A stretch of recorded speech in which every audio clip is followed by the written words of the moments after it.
Donc, si votre chat griffe le canapé, il ne s'agit pas de l'éduquer au sens traditionnel du terme. L'éducation, pour moi, implique une approche par le « carotte et le bâton », ce qui est inadapté au comportement félin. Le processus éducatif classique n'est tout simplement pas pertinent pour un chat indépendant et bien équilibré.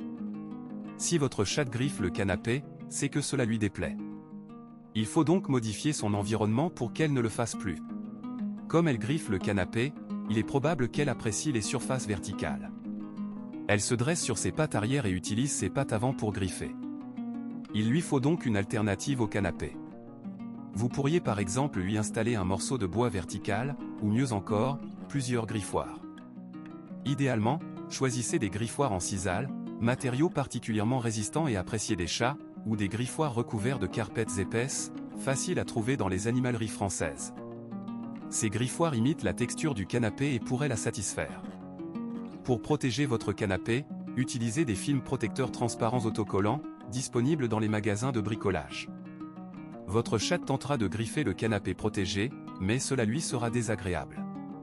Elle cherchera alors une autre surface pour aiguiser ses griffes et trouvera probablement l'un des griffoirs que vous lui aurez fournis.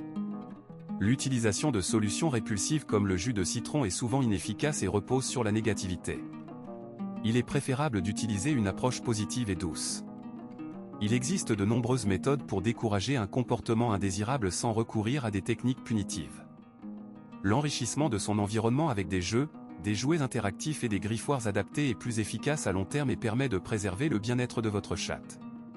En France, de nombreux sites internet et boutiques spécialisées offrent un large choix de griffoirs de qualité, adaptés à tous les types de chats. N'hésitez pas à consulter un comportementaliste félin si le problème persiste.